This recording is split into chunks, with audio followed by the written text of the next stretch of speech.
Somewhere along the banks of Louisiana's Bayou Teche, there exists a plantation record that was deliberately destroyed in 1859. Court documents from New Orleans reference a murder trial that ended abruptly, with all transcripts sealed by judicial order. Local parish registries show 71 separate burial plots on a single property, all dated within the same week, yet official death certificates list only natural causes.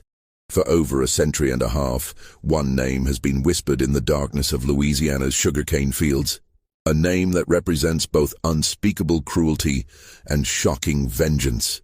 Tonight, we're uncovering what really happened on the Devereaux plantation, and why the truth was buried deeper than any grave.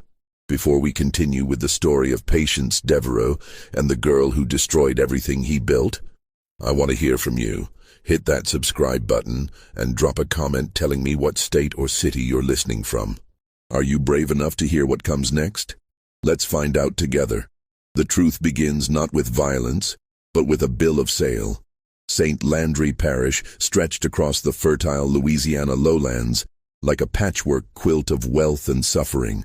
By 1853, the region had become one of the most profitable sugar-producing areas in the entire South, with plantations lining the Bayou Teche, generating fortunes that rivaled those of European nobility.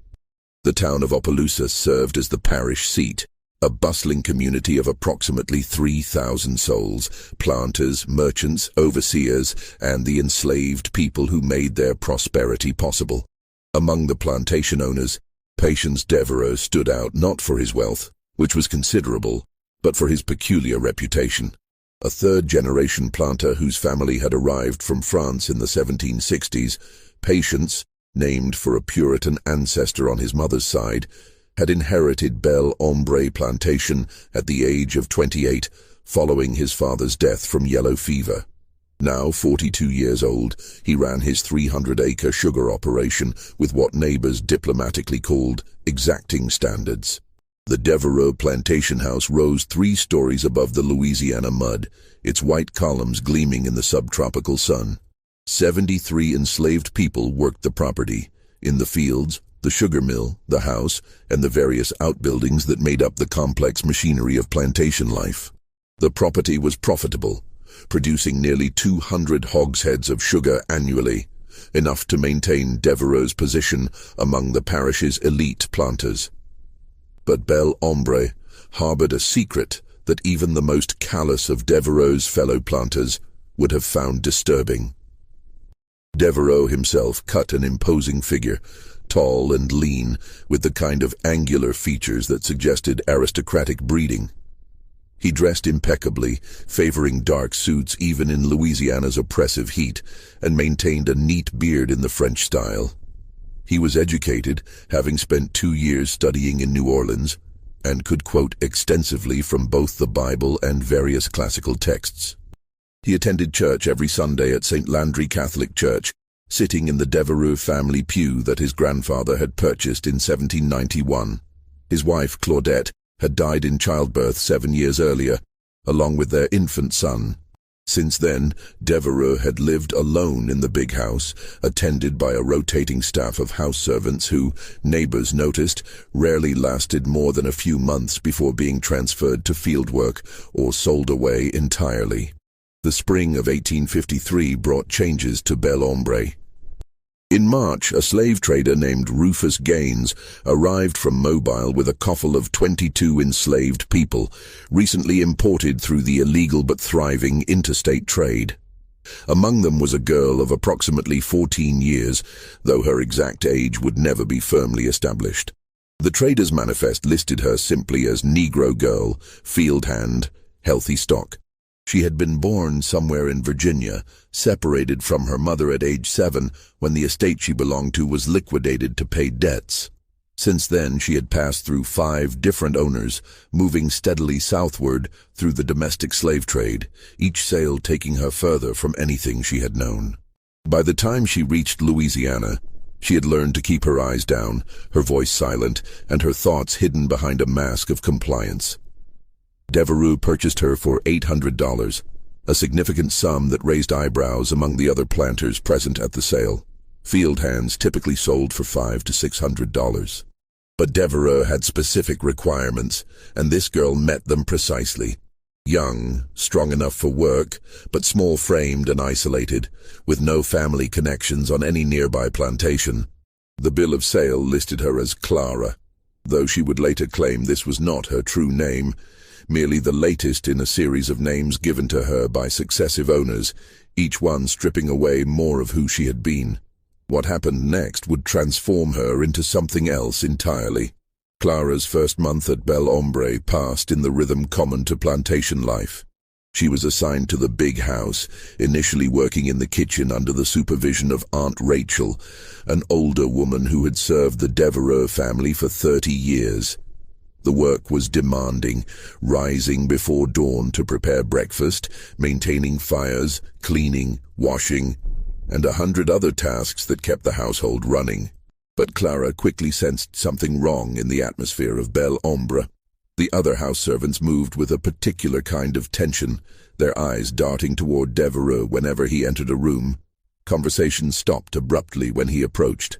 And there were absences. Servants who disappeared from the house staff without explanation, replaced by new faces who carried the same haunted expression within weeks.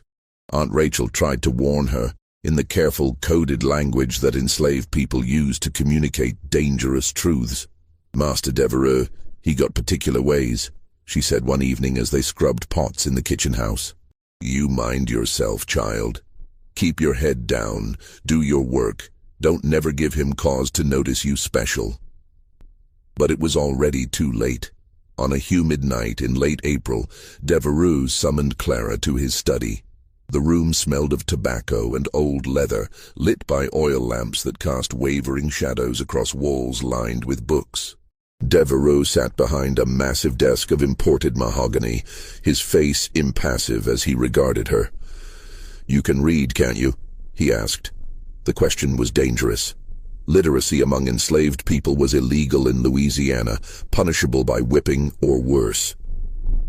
Clara kept her eyes fixed on the floor. No, sir. Don't lie to me. His voice remained calm, almost conversational. I saw you looking at the newspaper I left in the dining room. Your eyes were moving across the words. The silence stretched between them, heavy with threat. I asked you a question. Devereux continued. Can you read? Clara's mind raced through possible responses, calculating which lie might save her. But something in Devereux's tone suggested he already knew the answer, that this was some kind of test with no safe outcome. Some, sir, she finally admitted, her voice barely audible. My first master's daughter, she taught me some before you were sold away. Devereux finished the sentence for her. He leaned back in his chair, steepling his fingers. Interesting. Very interesting indeed. What Clara didn't know, couldn't have known, was that Patience Devereux had been searching for exactly this combination of attributes. He needed someone literate, someone isolated, someone who could be molded to his purposes, someone who wouldn't be missed. Over the following weeks, Clara's duties shifted. She was assigned to clean Devereux's private rooms, to organize his papers, to assist him with correspondence. The work itself seemed almost easier than her previous tasks, but it came with a price that became clear incrementally through small degradations that built upon each other like layers of sediment. Devereux began requiring her presence in his study every evening, ostensibly to help with paperwork. But the tasks grew stranger. He would dictate passages from the Bible, making her copy them repeatedly, checking her penmanship with critical eyes. He would quiz her on scripture, punishing wrong answers with hours of standing motionless in corners, or denial of meals, or small physical punishments that left no visible marks. A twisted finger bent back until she gasped, pressure applied to the soft spaces behind her ears, his grip on her arm just tight enough to bruise bone deep without breaking skin. You need to be corrected, he would say in that same calm, conversational tone. These are lessons in obedience, in submission to proper authority. Do you understand? The other house servants watched with knowing eyes and said nothing. They had seen this before. They knew how it ended. By June, Clara's situation had deteriorated beyond anything her previous experience had prepared her for. Devereaux's lessons had evolved into systematic torture, carefully calculated to maximize suffering while leaving minimal visible evidence. He was methodical, almost scientific in his approach, as though conducting some dark experiment in human endurance. He kept detailed journals, Clara discovered, documenting his training methods in neat handwriting. She saw them once, left open on his desk, pages filled with observations about pain thresholds, effective punishment techniques, methods of breaking the human will while maintaining physical capacity for work. She realized with horror that she was not the first. The journals referenced other subjects, numbered but not named, with clinical notes about their responses to various treatments. Subject 7 had lasted 3 months before being transferred. Subject 9 showed promising initial compliance, but ultimately proved unsuitable. Subject 12, the most recent entry before Clara's arrival, had required disposal after an incident that Devereaux described only as regrettable but necessary. Clara was Subject 13. The summer of 1853 settled over St. Landry Parish like a suffocating blanket. In the sugar fields, enslaved workers moved between the cane rows, their bodies dark against the green stalks, their songs carrying across the morning mist. Life at Bel Ombre continued its surface rhythm. The bells marking work hours, the routine of planting and cultivation, the weekly visits from neighboring planters who saw only what Devereaux chose to show them. But inside the big house, Clara was disappearing.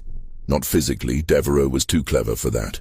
She still appeared at meals, still performed her visible duties, still attended to the tasks that would be noticed by others.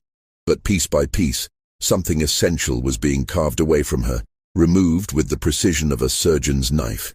Devereaux's methods were sophisticated. He understood that breaking a person required more than physical pain. It required isolation, disorientation, the systematic destruction of identity and hope. He rotated his punishments to prevent adaptation, mixed rewards with cruelty to create confusion, used sleep deprivation and forced wakefulness to blur the boundaries of reality. Some nights, he would summon her to read aloud from his favorite texts, passages from the Old Testament about masters and servants, obedience and punishment, the divine order of hierarchy. Other nights, he would force her to stand motionless for hours while he worked at his desk, punishing any movement with fresh torments. He deprived her of food, then presented elaborate meals and watched her eat, while asking questions designed to humiliate. He gave her tasks impossible to complete, then punished the inevitable failures with methodical cruelty. Through it all, he maintained his facade of respectability. On Sundays, he attended church services, standing to sing hymns with his rich baritone voice. He hosted dinner parties where he entertained neighboring planters with discussions of sugar prices and political developments. He was known as a cultured man, perhaps a bit reserved since his wife's death, but hardly worthy of suspicion. The other enslaved people at Bel Ombre knew, of course. They always knew, but what could they do? Speaking out meant death, or worse, being sold away to the brutal sugar plantations further south, where life expectancy was measured in years rather than decades. So they averted their eyes and whispered prayers and tried not to think about the sounds that sometimes echoed from the big house late at night. Aunt Rachel tried once to intervene. She approached the overseer, a man named Dalton who managed the field operations, and carefully suggested that Clara was being worked too hard, that perhaps she should be reassigned to other duties. Dalton listened with an impassive expression, then reported the conversation directly to Devereaux. Rachel spent 3 days in the punishment shed, a small building behind the sugar mill where infractions were corrected, emerging with fresh scars on her back and a new understanding of the boundaries of what could be risked. She never spoke of Clara again, though sometimes Clara would find small things left for her, a piece of cornbread wrapped in cloth, a cup of water placed where she would find it, small gestures of solidarity that carried enormous risk. As summer turned toward fall, Clara began to change in ways that went beyond the physical. Something was hardening inside her. crystallizing through the heat of her suffering into a form that even she didn't fully recognize. The mask of compliance remained, but behind it, something else was growing. Not hope, which Devereux had systematically destroyed, but something colder and more durable. Calculation. She began to study Devereux the way he studied her, learning his patterns and habits, his strengths and vulnerabilities. She observed which days he drank heavily from the crystal decanter in his study, how the alcohol made him careless.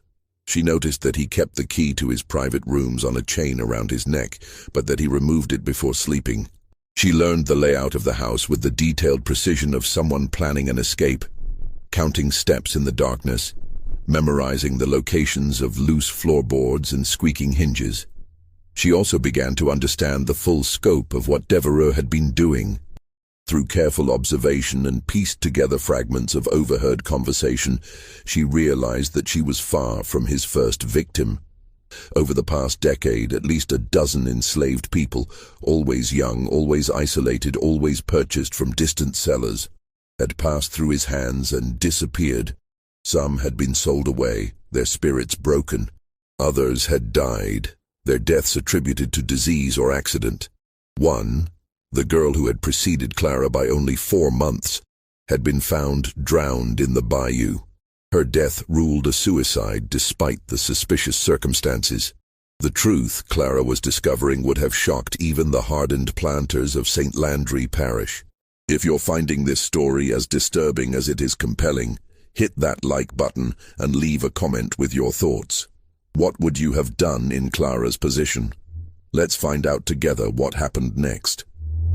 What Clara didn't yet know was that Devereux had begun planning her disposal. In his journal, he had started making notes about her deteriorating usefulness and increasing risk of detection.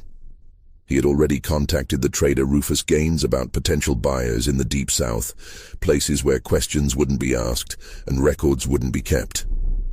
Clara had perhaps 2 weeks before she would be sold away, or worse.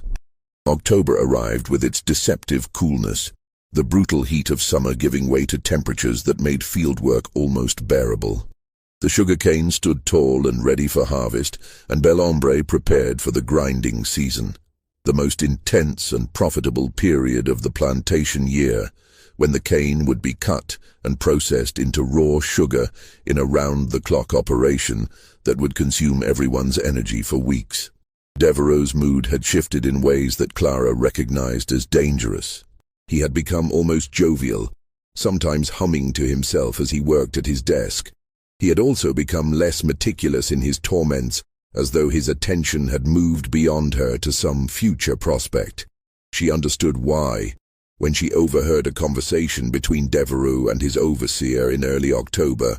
"Gaines will be here on the 20th, Devereux was saying. "I need you to prepare the girl. Have her cleaned up, make her presentable. He's found a buyer in the sugar parishes south of New Orleans. They're not particular about condition, but they do want the merchandise delivered intact." The overseer's response was too quiet to hear, but Devereux's reply came clearly. "Don't concern yourself with the details. Just make sure she's ready for transport. After that, she becomes someone else's problem." Clara's heart pounded as she absorbed this information. October 20th was 12 days away. 12 days until she would be sold into what everyone knew were the most brutal conditions in the entire South. The vast sugar plantations where enslaved people were worked to death and replaced like worn-out tools, where life expectancy was 3 to 5 years, where survival itself was considered a form of extraordinary luck. She would not live long enough to be sold. The decision formed in her mind, not as a conscious choice but as an inevitability, like water finding its path downhill. She could not escape. The patrol system was too efficient, the geography too hostile to runaways, especially a young woman traveling alone. She could not appeal to authorities. The law itself considered her property, not a person with rights to protection. She could not hope for rescue or intervention. Everyone who knew of her situation had already demonstrated their powerlessness or unwillingness to act. But she could act herself. That night, Clara took inventory of her resources. They were pitifully few, Her knowledge of the house, her literacy, her familiarity with Devereux's routines, and her access to his private rooms. She also had something else, something that Devereux himself had given her without realizing it. A detailed understanding of anatomy and infliction of pain, learned from observing his methods, from enduring them, from reading the clinical descriptions in his journals. She began to plan with the same methodical care that Devereux had applied to her destruction. The tools she needed were readily available in any plantation household. The sugar mill had sharp implements for cutting cane. The kitchen held knives of various sizes. The carpentry shop contained saws and axes. But Clara understood that her window of opportunity would be measured in minutes, perhaps seconds. She needed something immediately accessible, something that wouldn't raise suspicion if she carried it, something that could serve her purposes efficiently. She found it in Devereux's own study. Among the various items on his desk was a letter opener, a foot-long blade of Sheffield steel, sharp enough to slice paper with precision, pointed enough to penetrate leather, substantial enough to serve as a weapon if wielded with sufficient force. Devereux used it daily, leaving it lying on his desk among his papers, a tool so ordinary that its potential lethality was invisible. Clara also made another discovery during her careful surveillance of Devereux's evening routine. On Wednesday nights, he indulged in particularly heavy drinking, consuming most of a bottle of bourbon while reviewing the week's plantation accounts. The alcohol made him drowsy, made him careless, made him vulnerable in ways he would never be when sober.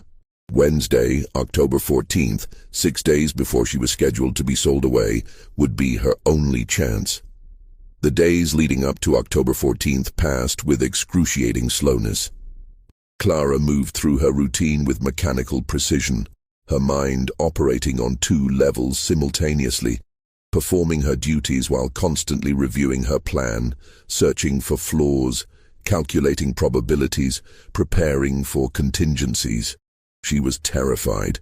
The fear lived in her stomach like a physical thing, making food difficult to swallow, making sleep impossible.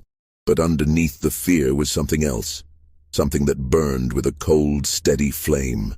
Not hatred, exactly. Hatred was too hot, too consuming. This was something colder and more durable, a commitment to action regardless of consequence, an acceptance of whatever price would need to be paid. The plantation continued its rhythms around her, oblivious to the storm gathering in one girl's heart. In the fields, the cane stood ready for harvest, its tall stalks rustling in the October breeze. In the sugar mill, the overseer Dalton supervised repairs to the grinding equipment, preparing for the intense weeks ahead when the mill would run day and night. In the quarters, enslaved families gathered after dark, sharing meals and stories, creating moments of humanity in a system designed to deny it. Clara observed all of this with a strange detachment, as though she were already a ghost, already separated from the world of the living. She found herself noticing details she had never paid attention to before. The way morning light caught in spider webs strung between the porch columns, the particular sound of Aunt Rachel's humming as she worked in the kitchen, the smell of wood smoke drifting across the yard in the evening. These things seemed suddenly precious, suddenly worthy of attention, as though her mind was cataloguing them for a future that might not include such observations. On Monday, October 12th, a traveling preacher arrived at Bel Ombre. This was common practice in rural Louisiana, circuit-riding ministers who moved from plantation to plantation, conducting services for enslaved communities who were permitted to gather for worship under supervised conditions. The preacher, a thin man named Reverend Caldwell, set up in the cleared space behind the quarters, and Devereux graciously permitted his enslaved workers to attend the evening service. Clara went, because absence would be noticed, would raise questions. She sat at the back of the gathered crowd, perhaps 80 people assembled in the fading light, and listened as Reverend Caldwell preached about deliverance. His text was from Exodus, the story of Moses leading the Hebrew people out of bondage in Egypt, the plagues that fell upon their oppressors, the parting of the Red Sea. "The Lord sees your suffering," Caldwell proclaimed, his voice carrying across the crowd. "He hears your cries. And in his time, in his way, he will deliver you from bondage. You must have faith. You must believe that justice, though delayed, will surely come." The words washed over Clara like water over stone. She had heard such promises before, had clung to them during her darkest moments, had prayed for deliverance until her voice was hoarse and her knees were bruised from kneeling. But deliverance had not come. Justice had not arrived. God, if he existed, seemed remarkably uninterested in the sufferings of enslaved people in Louisiana. She would not wait for divine intervention. She would create her own deliverance, deliver her own justice, even if the price was her life. After the service, as people dispersed back to their cabins, Aunt Rachel approached Clara with unusual directness. The older woman's face was deeply lined, her hands gnarled from decades of labor, but her eyes were sharp and knowing. "Child," she said quietly, positioning herself so that their conversation would appear casual to any observer. "Whatever you're planning, don't do it." Clara felt her heart skip. "I don't know what you mean." "Yes, you do." Rachel's voice was gentle but firm. "I seen that look before. I seen it on the face of a boy named Samuel maybe 10 years back. He had that same expression you're wearing now, like someone who's decided dying is better than living. You know what happened to Samuel?" Clara shook her head. "They caught him before he could do whatever he was planning. Beat him so bad he couldn't walk for a month. Then they sold him to a trader heading for the cotton fields in Mississippi. I heard he died within a year, worked to death in the hot sun." Rachel paused, letting the lesson sink in. "Whatever Master Devereaux done to you, child, it ain't worth throwing your life away." "My life is already thrown away," Clara said, surprised by the steadiness of her own voice. "I'm being sold on the 20th, to the sugar parishes south of New Orleans. You know what that means."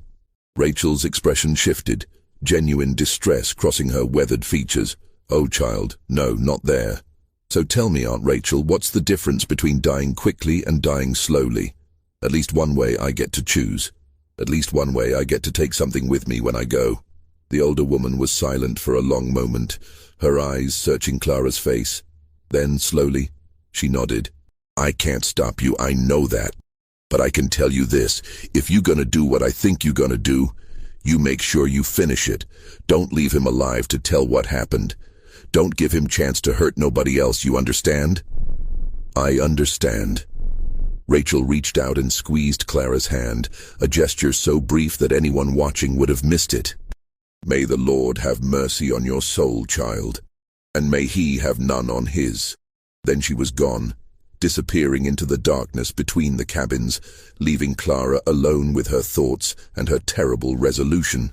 Tuesday, October 13th, dawned grey and cool, with low clouds promising rain that never came. Clara woke before dawn, as always, and moved through her morning routine with the automatic precision of long practice. She built up the kitchen fires, helped prepare breakfast, carried trays to the big house, cleaned rooms, washed dishes, performed the endless small tasks that made up the machinery of domestic service. But today was different. Today, every action carried extra weight, every moment potentially her last experience of ordinary things.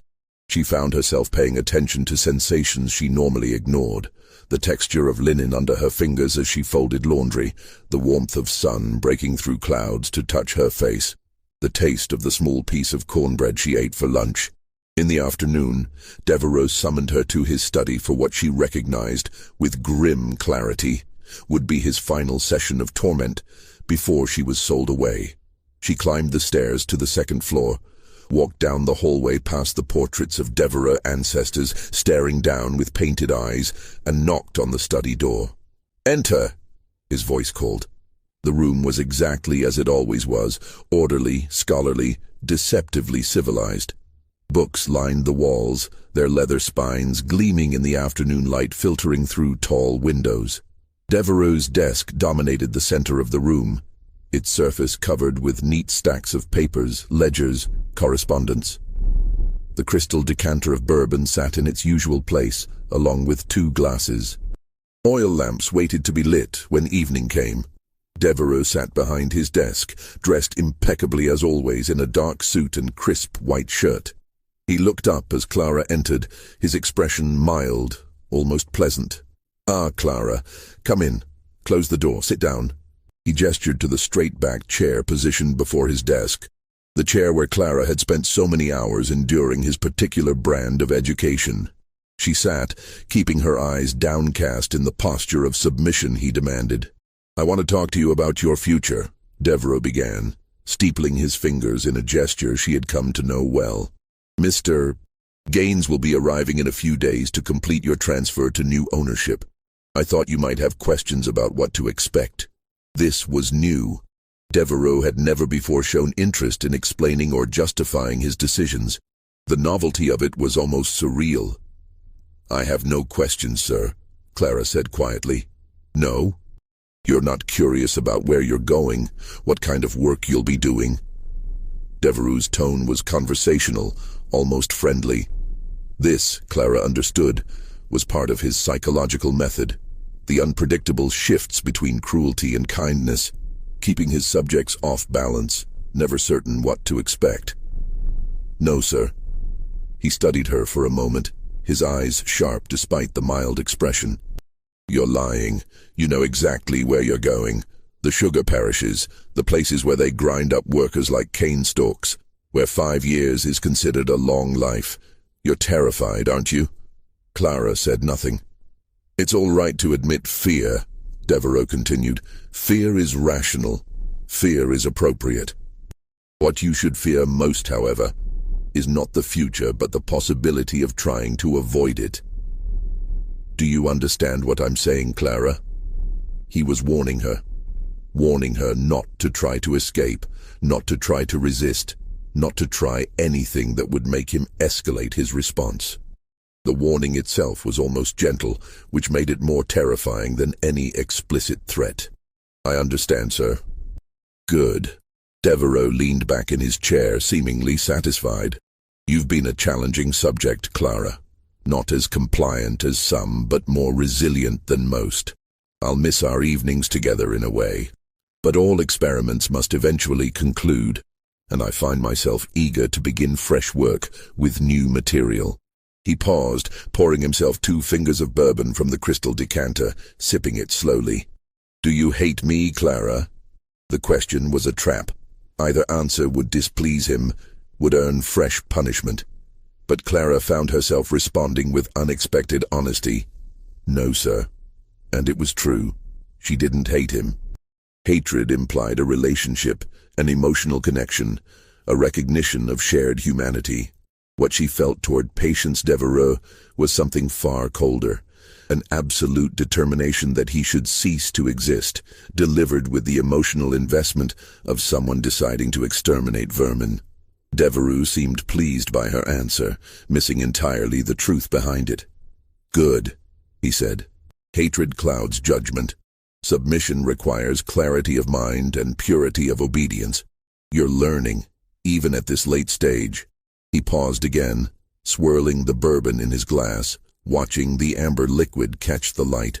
"I've kept detailed records of our time together. Did you know that?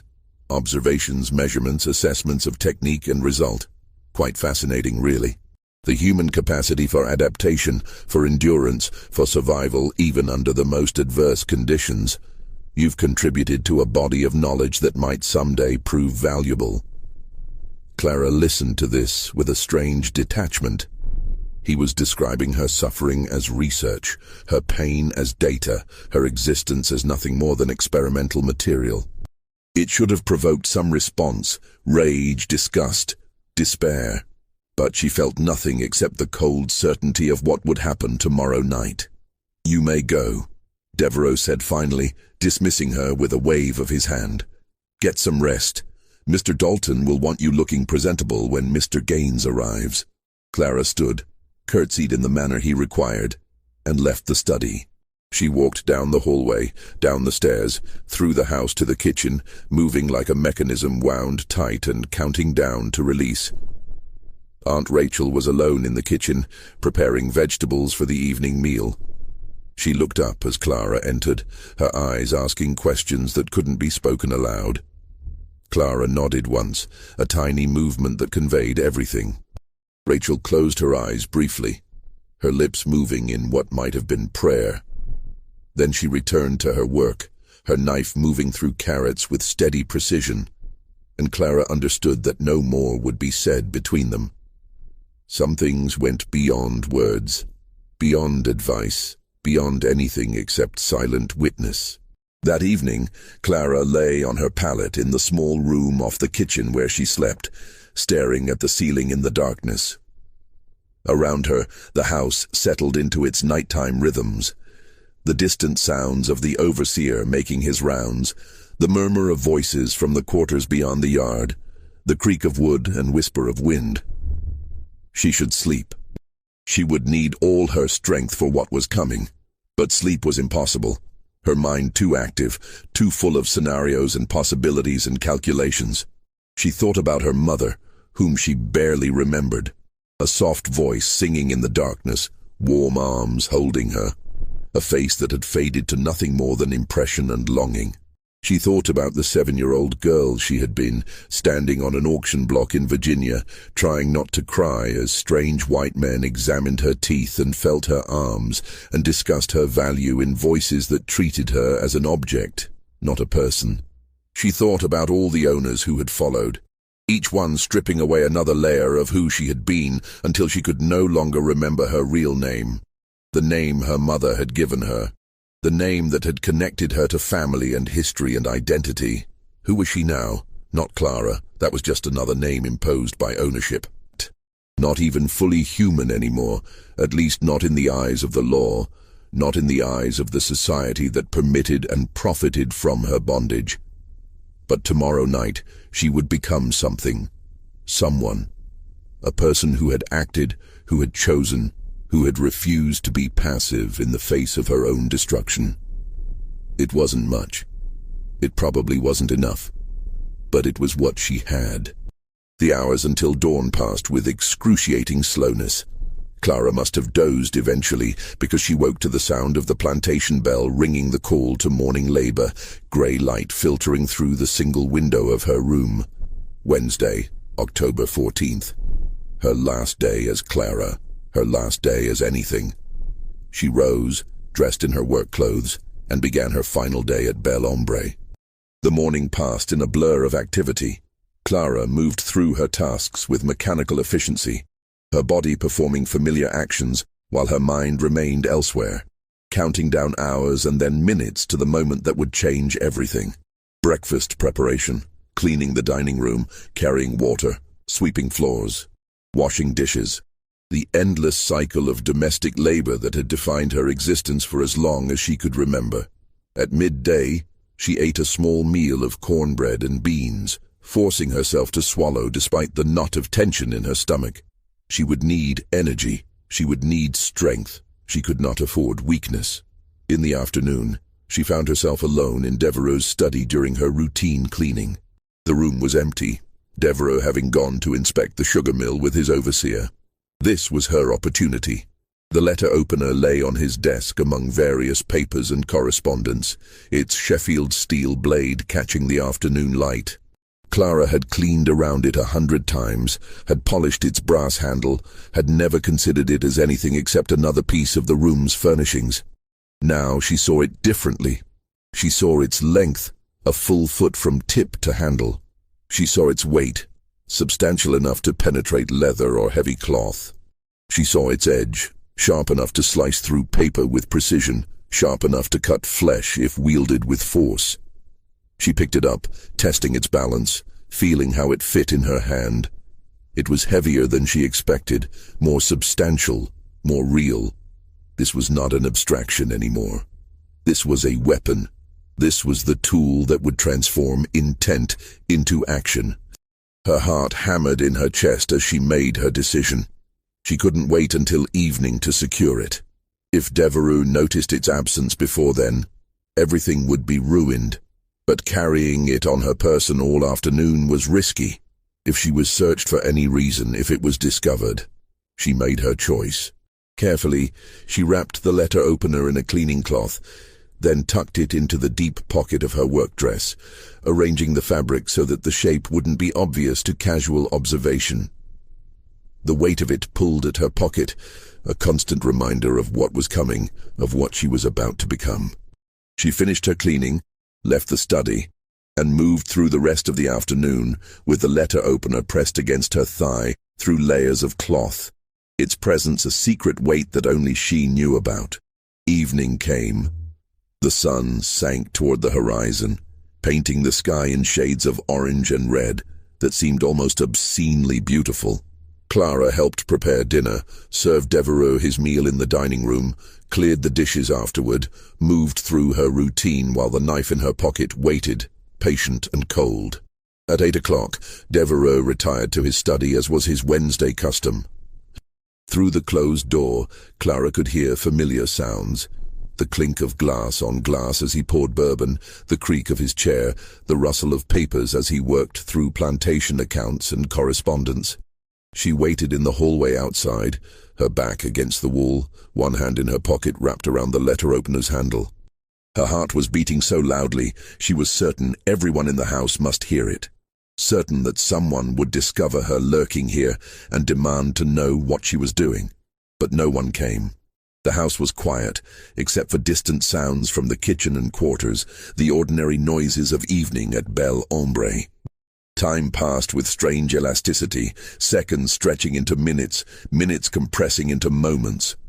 Clara found herself in an odd state of consciousness, simultaneously hyper-aware of every sensation and somehow distant from them all, as though she were watching herself from outside her own body. At 9 o'clock, precisely on schedule, Devereux's voice called through the door. "Clara, attend me." This was the moment. This was the threshold. Once she crossed it, there would be no going back, no undoing, no reprieve. Everything that followed would flow inevitably from what happened in the next hours. Clara took a breath, feeling the letter opener's weight in her pocket one last time. Then she opened the study door and stepped inside. The study was warm, lit by 2 oil lamps that cast wavering shadows across the walls of books. Devereux sat behind his massive mahogany desk, his face slightly flushed from the bourbon he'd been drinking. The bottle beside him was more than half empty. He had consumed more than usual tonight, which was exactly what Clara had been counting on. His movements when he gestured for her to close the door were slightly less precise than normal. His eyes slightly unfocused. He was drunk, or close to it, vulnerable in ways he would never be when sober. His guard lowered, his reactions slowed, his judgment impaired. "Come here," he ordered, gesturing to the spot beside his desk where Clara had stood so many times before. Clara moved forward, her right hand still in her pocket, fingers wrapped around the letter opener's handle. Everything seemed to slow down, each second stretching into eternity. She could see individual dust motes floating in the lamplight. She could hear her own breathing, her own heartbeat, the creak of floorboards beneath her feet. She could smell the bourbon on Devereux's breath, the tobacco smoke that clung to his clothes, the faint scent of leather and old paper that permeated the study. Time seemed to compress and expand simultaneously. In her peripheral vision, she could see the crystal decanter on Devereux's desk, the light refracting through the amber liquid within it. She could see the ledger books stacked neatly on the corner of his desk, each one recording the financial transactions that reduced human beings to columns of numbers and profit margins. She could see Devereux's hands, the hands that had inflicted so much calculated suffering, resting on the desk's surface, fingers drumming idly against the polished wood. "I've been reviewing my notes on your progress," Devereux was saying, his words slightly slurred. "Quite remarkable, really. Your capacity for endurance, your ability to adapt to challenging circumstances. It's almost a pity that our work together must end. But as I said, all experiments must conclude eventually." He reached for his bourbon glass, raised it to his lips, drank deeply. His attention was momentarily diverted, his neck exposed above his collar, the lamplight casting shadows in the hollow of his throat. Clara acted. She pulled the letter opener from her pocket in a single fluid motion and drove it toward Devereux's neck with all the force she could muster. But her hands were shaking. whether from fear or adrenaline or the simple enormity of what she was attempting, and her aim was imperfect. The blade struck his shoulder instead, penetrating several inches into flesh and muscle, hitting bone with a sensation that traveled up the handle into Clara's hand. Devereaux roared with pain and shock, lurching to his feet with such force that his chair toppled backward, crashing against the bookshelf behind him. His hand grabbed for the knife handle protruding from his shoulder, trying to pull it free, his face contorting with a mixture of rage and disbelief. "You," he gasped, his voice strangled. "You dare." But Clara didn't let him finish. 6 months of accumulated suffering, 6 months of systematic torture, 6 months of helpless submission erupted from her in a fury of action. She launched herself at him, her fists striking at his face, her weight, meager though it was, knocking him off balance. They crashed into the bookshelf behind his desk, volumes tumbling down around them in a cascade of leather and paper. Devereaux was larger and stronger. Clara had known this would be the case, had factored it into her planning. But he was also drunk and wounded, blood soaking through his shirt from the stab wound in his shoulder, his movements uncoordinated, his reactions slowed by alcohol and shock. They struggled in terrible silence, both instinctively understanding that noise would bring others, would summon witnesses, would transform this private confrontation into something public and therefore even more dangerous. The only sounds were their breathing, harsh and ragged, and the impact of bodies against furniture, the crash of objects falling, the scrape of shoes against floorboards. Devereaux's hands closed around Clara's throat, his fingers digging into soft flesh, cutting off her air. Black spots began to dance in her vision. Her lungs burned. She was dying, she realized with strange clarity. He was killing her. Despite everything, her planning, her determination, her willingness to sacrifice her life, he was still going to kill her, still going to win, still going to reduce her to nothing more than another entry in his cursed journals. Her hand found the letter opener, still protruding from his shoulder. She grabbed the handle, now slick with blood, and yanked it free with a sucking sound that would haunt her memory forever. The blade came away trailing dark blood, and for a moment she could see the wound it left behind, a ragged opening in flesh that looked somehow obscene, somehow more real than anything she had ever witnessed. Then she drove the blade into him again, and again, and again. She struck wherever her hand could reach, his chest, his stomach, his arms as he tried to defend himself. Each blow was powered by 6 months of torture, by the memory of every girl who had suffered before her, by the knowledge that survival required absolute commitment, that half measures would mean her death and his survival, and the continuation of everything he represented. Devereaux's grip on her throat weakened. He fell backward, striking his head on the corner of his desk with a sound like a mallet hitting meat, a wet, heavy sound that Clara would never be able to forget. He collapsed to the floor, blood spreading beneath him in a dark pool that caught the lamplight and gleamed like oil. He lay there, bleeding from multiple wounds, his breathing shallow and labored, his eyes wide with shock and pain, and something that might have been fear, real fear, perhaps for the first time in his privileged, cruel life. Clara stood over him, the bloody letter opener still clutched in her hand, her chest heaving, her mind strangely calm. This was the moment. This was the choice. She could run now. She could flee into the darkness and hope for escape, even though escape was nearly impossible for an enslaved woman in Louisiana, even though she would certainly be caught and killed within days. Or she could finish what she had started. She looked at Devereaux, really looked at him. This man who had purchased her like livestock, who had systematically destroyed her humanity piece by piece, who had documented his cruelty in neat handwriting as though it was science rather than sadism. This man who had done the same to at least a dozen others before her, who would certainly do it again to whoever came after her if he survived this night. And something else was operating in Clara now, something that went beyond survival or even vengeance, a methodical fury that required completion, that demanded every ounce of suffering be repaid, that insisted on a specific and terrible form of justice. She looked at the tools available in the study, the letter opener, still in her hand, its blade now dark with blood, a heavy brass candlestick on the desk, a fire poker leaning against the fireplace, various implements scattered around the room, ordinary objects that could be repurposed for extraordinary ends. Then she looked at Devereux himself, still conscious, still breathing, still aware enough to understand what was happening to him. His eyes met hers, and in them she saw something she had never seen before. Fear. Real, helpless, desperate fear. "You studied pain," Clara heard herself say, her voice strange and distant in her own ears. "You documented it. You treated it like science. You wrote about thresholds and tolerances and breaking points. Now you're going to learn everything you taught me."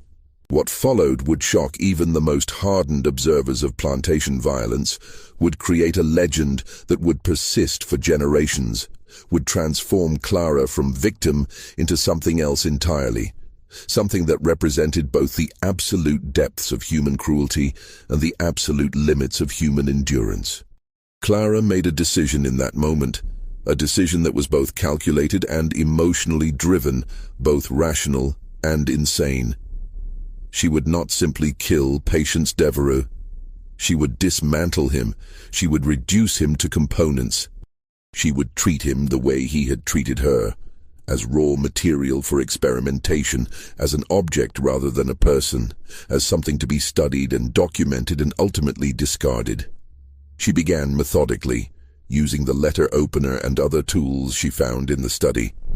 The brass candlestick became a hammer, the fire poker became a lever. Various implements from Devereux's desk drawers, sharp, heavy, useful objects that had served mundane purposes, were repurposed for darker work. And through it all, Clara was careful. Careful not to let Devereux die too quickly. That would be mercy, and mercy was not what this moment required. Careful to work in silence, stuffing cloth in his mouth to muffle sounds, mindful that the other enslaved people in the quarters beyond the house should not be implicated in what was happening. This was her action, her choice, her responsibility alone. She was also careful to apply the lessons she had learned. 6 months of systematic torture had taught her anatomy through suffering. She knew what hurt and how much, knew the difference between damage that killed quickly and damage that lingered, knew which parts of the body were most sensitive to pain and which were most essential to life. She applied this knowledge with scientific precision. Hours passed. The oil lamps burned low, and Clara refilled them from the reserve Devereux kept in a cabinet, the mundane action surreal in the context of what she was doing. The night deepened outside the study windows, the house around them silent except for the distant sounds of crickets and nightbirds and the occasional creak of settling wood. And throughout it all, Clara worked with the methodical patience of someone completing an essential task, dismantling the man who had tried to dismantle her, taking him apart piece by piece with the same clinical detachment he had shown toward his victims. She counted as she worked. It was important to count, important to document, important to mirror Devereux's own obsession with measurement and record-keeping. Each separation, each reduction, each component was noted mentally, added to a tally that grew with each passing hour. 71 pieces, she would later claim, though whether this number was literal or symbolic would never be fully determined. Perhaps it represented 1 piece for each person Devereux had enslaved on his plantation. Perhaps it corresponded to the 71 days she had endured his particular brand of torture. Perhaps it was simply the number that came to her in the heat of her terrible work, a number that felt right, that felt complete, that felt like justice. When she finally stopped, when the work was complete and nothing remained that could be called Patience Devereux except separated components arranged with terrible precision across the floor of his study, the first light of dawn had begun to filter through the windows. The sky was pale grey, the colour of ashes, the colour of endings. Clara stood in the doorway, covered in blood from her hair to her feet, the letter opener still in her hand, and looked back at what she had done. She felt no satisfaction, no triumph, no relief. She felt nothing at all, as though the part of her capable of feeling had been excised along with everything else Devereaux had taken from her. She had become exactly what he had tried to make her, something less than human, something reduced to pure function, something that existed only to serve a purpose. But the purpose she had served was her own, not his. And in that distinction lay whatever meaning could be salvaged from this night of horror. Clara walked out of the study, through the big house, down the front steps, and into the grey light of morning. Behind her the study door stood open, revealing shadows and shapes that would haunt the imagination of everyone who eventually saw them. She walked down the gravel drive toward the main road, her bare feet leaving bloody footprints on the pale stones. She walked past the fields where enslaved workers were beginning to gather for the day's labor, their voices falling silent as they saw her, their faces registering shock and fear and something else, something that might have been recognition or understanding or a terrible kind of hope. She walked until she reached the main road, where she simply stopped and waited, the letter opener hanging loosely from her hand, her face expressionless, her eyes fixed on some distant point that only she could see. She didn't try to hide. She didn't try to run. She had done what she came to do, and now she would face whatever consequences followed. The patrol found her 3 hours later, still standing in the same spot, still holding the bloody knife, her dress stiff with dried blood, her face empty of everything except exhaustion. When the sheriff asked her what had happened, she answered in a voice devoid of emotion, "I killed Patience Devereaux. He needed killing. I regret nothing, except that I can only kill him once." Oh, the discovery of Patience Devereaux's remains triggered chaos across St. Landry Parish. When the overseer Dalton entered the study at dawn to review the day's work assignments, finding the door standing open, finding the silence within somehow worse than any sound, he discovered a scene that would haunt him for the rest of his life. His screams brought the other house servants running. Aunt Rachel arrived first, took one look through the doorway, and immediately began herding the others away, preventing them from seeing what lay inside. But it was too late. They had glimpsed enough. Word spread through the quarters within minutes, carried on whispered breaths and horrified expressions. The parish sheriff arrived within hours, accompanied by a coroner named Harding and half a dozen armed deputies. They sealed the study and began documenting what they found with grim efficiency. The coroner, a man who had performed autopsies on yellow fever victims and battlefield casualties during the Mexican War, emerged from the room pale and shaken, refusing to provide details about what he had witnessed beyond the bare minimum required for his official report. "I've seen men torn apart by cannon fire," Harding told the sheriff, his voice unsteady. "I've examined bodies pulled from the river after weeks in the water. I've cut open cholera victims and dissected corpses in anatomy classes. But I have never, in 20 years of medical practice, seen anything like what's in that room. It's not human. It's not possible. It's—" He couldn't finish the sentence. The sheriff, a man named Boudreau, who had served in his position for 15 years, took his own look at the study. He stayed inside for perhaps 5 minutes before emerging, his face gray, his hands shaking as he fumbled for his pipe. He smoked 3 bowls of tobacco in rapid succession before he felt composed enough to issue orders. "No one speaks of what's in that room," he told his deputies. "Not to your families, not to your friends, not to anyone. Whatever we saw in there, it doesn't leave Bel Hombre. Is that understood?" The deputies nodded, their faces reflecting the same shock that Boudreau felt. By noon, news of Devereaux's death had spread across the parish, though the details remained carefully obscured.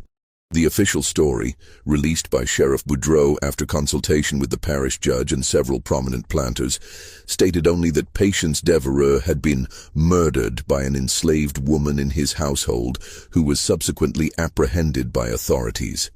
But rumors spread faster than official statements, carried on the lips of enslaved people who whispered to each other in the fields, of house servants who spoke in coded language to their counterparts on other plantations, of freed men and poor whites who gathered in Opelousas taverns and speculated about what had really happened at Bel Hombre. The numbers varied. Some said Devereux had been cut into 50 pieces, others claimed 100. Some said the girl had drunk his blood. Others insisted she had eaten his heart. The truth was lost in a swirl of rumor and counter-rumor, each version more extreme than the last. What was not rumor was the response of the enslaved community. Within days of Devereux's death, something unprecedented began to happen across St. Landry Parish. Enslaved people started refusing to work. Not violently, not through organized uprising, but simply through quiet, firm resistance. They gathered in their quarters and in the woods, refusing to go to the fields, refusing to respond to threats or punishments, refusing to disperse. Within a week, more than 200 people had assembled in hidden camps in the forests and swamps surrounding Bel Ombre. They built fires and shared food and waited. No demands were made, no manifestos were issued. They simply existed in a state of collective refusal, and their very presence sent waves of terror through the planter class. It was the closest thing to organized resistance that Louisiana had seen since the German coast uprising of 1811, and it terrified the white population. Patrols were doubled, then tripled. Militia units were called up. Armed planters rode the roads between plantations, searching for signs of further insurrection. But the assembled enslaved people remained peaceful. They committed no violence. They threatened no one. They simply refused to work until the girl, Clara, or whatever her name was, received what they called justice. The problem, from the perspective of Louisiana's legal system, was what exactly that meant. Under the state's black code, enslaved people who murdered their masters were to be executed swiftly and publicly, their deaths serving as warnings to prevent further insurrection. But the circumstances of this case presented unusual complications that made the usual procedures impossible to follow. First, there was the matter of Devereux's study. When authorities searched it thoroughly, they discovered his journals. Detailed records of systematic torture spanning more than a decade, descriptions of methods and results, clinical notes about previous victims. The documents were so disturbing that the judge presiding over Clara's case, a man named Broussard, who had served on the bench for 20 years, ordered them sealed immediately. "These cannot be made public," Broussard told the sheriff and the parish prosecutor in a closed meeting. "If word spreads about what Devereux was doing, it will provoke reactions we cannot control. The enslaved population will use it as justification for violence. Abolitionist newspapers in the North will seize on it as propaganda. Our entire social order could be called into question." "But the journals provide context for what the girl did," the prosecutor argued. They explain nothing," Broussard interrupted. "They are the ravings of a disturbed mind, and they will never see the light of day. Seal them. Lock them away. They are not to be referenced in any court proceeding, is that clear?"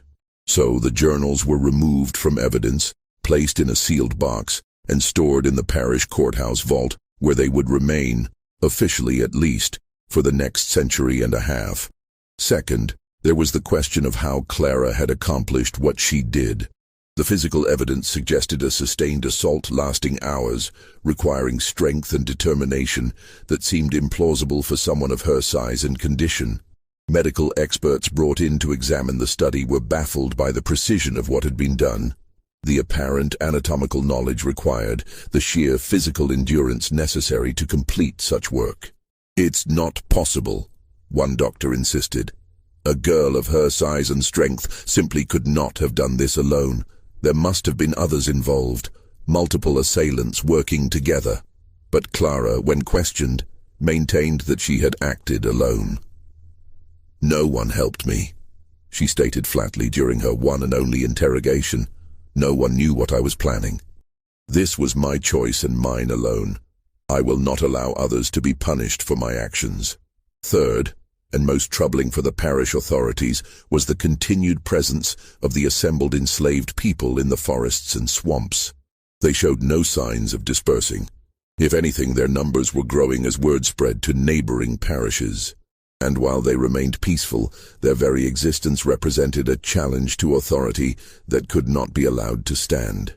The trial itself was conducted in near total secrecy. The courtroom was closed to the public. No journalists were permitted. No transcript was made of the proceedings. Clara was represented by a court-appointed attorney named Hebert, a young lawyer who spoke perhaps 50 words on her behalf, most of them procedural formalities. The prosecution presented its case in less than an hour. Devereux was dead. Clara had confessed to killing him. The evidence was overwhelming. The law was clear. The verdict should be death, carried out publicly as a warning to others. But Judge Broussard faced an impossible situation. Executing Clara would provoke the gathered enslaved people to violence. He had no doubt of that. The parish did not have sufficient forces to control an uprising of that scale. People would die. Property would be destroyed. The entire social order of the region would be threatened. On the other hand, failing to execute her would be seen as weakness, would suggest that enslaved people could murder their masters and escape justice, would encourage further resistance and rebellion. Broussard adjourned the trial without issuing a verdict, claiming he needed time to consider the legal complexities of the case. In reality, he spent the next 3 days in frantic consultations with the governor, with prominent planters, with militia commanders, trying to find a solution that would satisfy the demands of law and order without triggering the violence that everyone feared. The solution, when it came, was characteristically Southern in its combination of pragmatism and dishonesty. On October 28, 1853, Sheriff Boudreau issued a brief statement. The matter of the death of Patience Devereux has been resolved to the satisfaction of the court and in accordance with the laws of Louisiana. Justice has been served. All enslaved persons are ordered to return to their plantations and resume their normal duties. Any who refuse will be considered in rebellion and dealt with accordingly. No further details were provided. No verdict was announced. No execution was recorded. Clara vanished from official records after that date. No sale appears in any parish registry. Her name simply ceases to appear in any documentation. The assembled enslaved people, after several more days of tense standoff, gradually dispersed and returned to their plantations.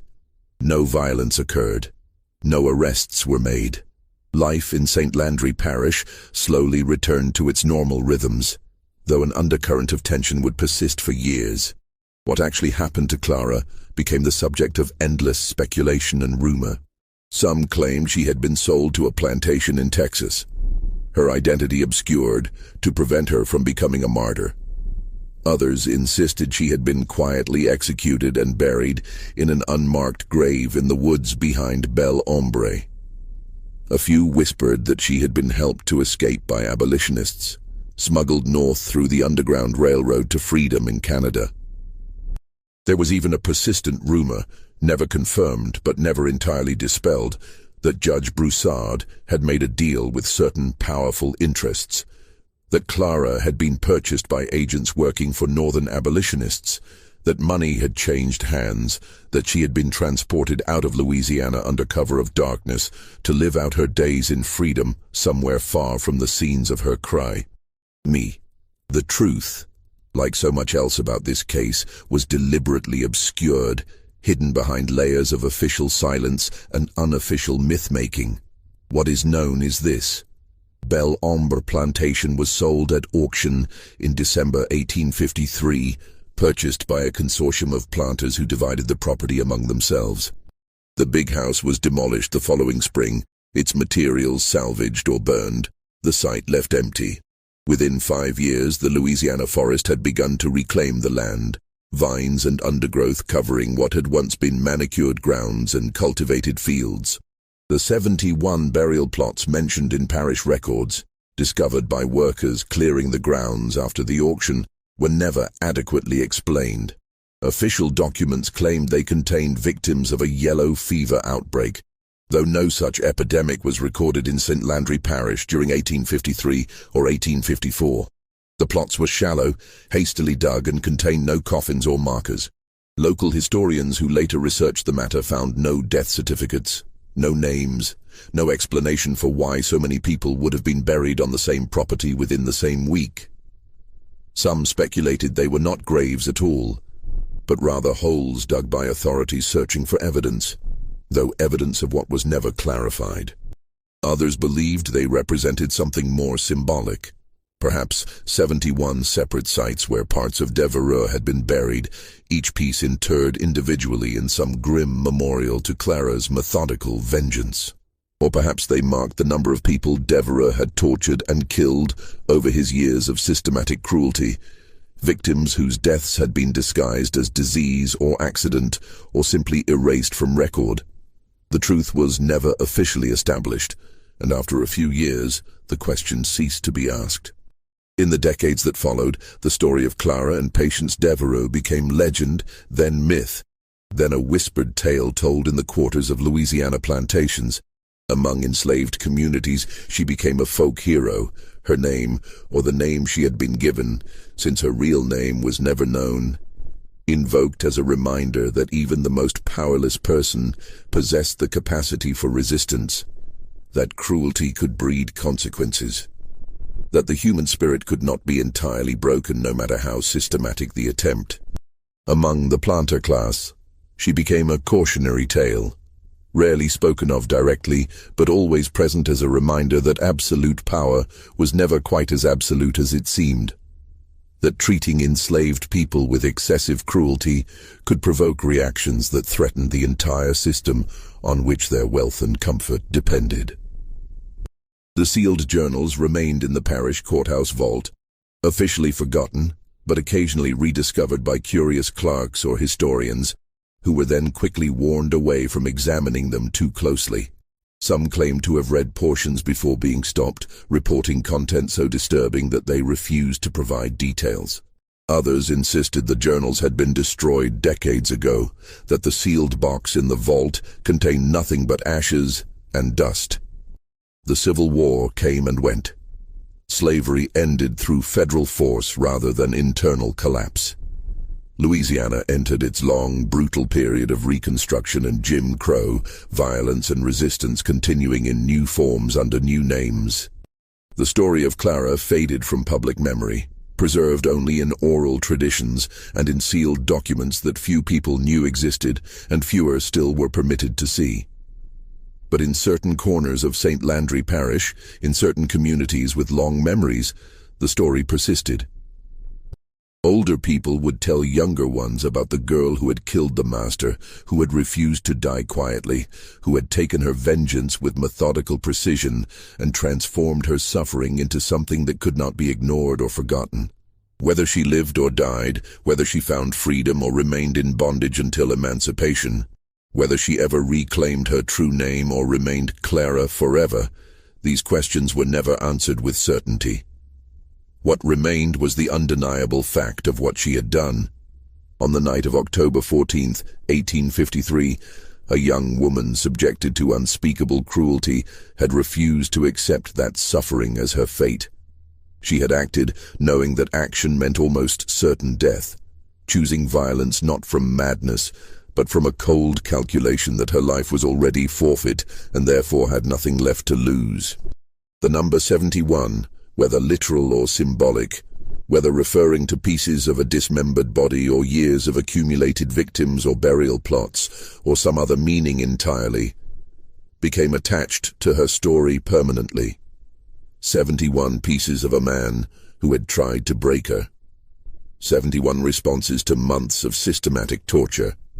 71 reasons why silence in the face of cruelty is itself a form of violence. The sealed documents remain sealed to this day, locked away in archives that few people access, and fewer still are permitted to examine. The property that once was Bel Ombre has changed hands multiple times, subdivided and developed, its dark history erased by time and deliberate forgetting. Modern residents of the area, if they know the name at all, associate it only vaguely with something bad that happened a long time ago. The details lost to generations of silence, but the story persists, passed down through communities that remember, told in different versions and with different emphases, but always carrying the same essential truth. That a girl whose name was taken from her, whose humanity was denied, whose suffering was treated as scientific data, had refused to accept her own annihilation. She had struck back with terrible precision and had paid whatever price that action required, becoming in the process something more than victim, something more than slave, something that resisted easy categorization or comfortable historical narratives. She had become, simply and finally, someone who acted, someone who chose, someone who refused to be erased. And in a system built entirely on the denial of such agency, that alone was revolutionary. This mystery shows us that even in the darkest moments of American history, in the depths of institutionalized cruelty and oppression, individual acts of resistance could shake the foundations of the system that created them. The number 71 has echoed through history as a reminder of what happens when human beings are pushed beyond endurance, when the only choice left is between passive destruction and active resistance. What do you think of this story? Do you believe Clara was justified in what she did? Do you think she survived, or was this her final act? Would you have made the same choice in her position? Leave your comment below and share your thoughts. If you enjoyed this dark chapter from Louisiana's hidden history, subscribe, hit the notification bell so you never miss another story, and share this video with someone who appreciates historical mysteries that challenge us to confront uncomfortable truths. The past is full of stories that were deliberately buried, stories that deserve to be told. Thank you for listening, and I'll see you in the next video.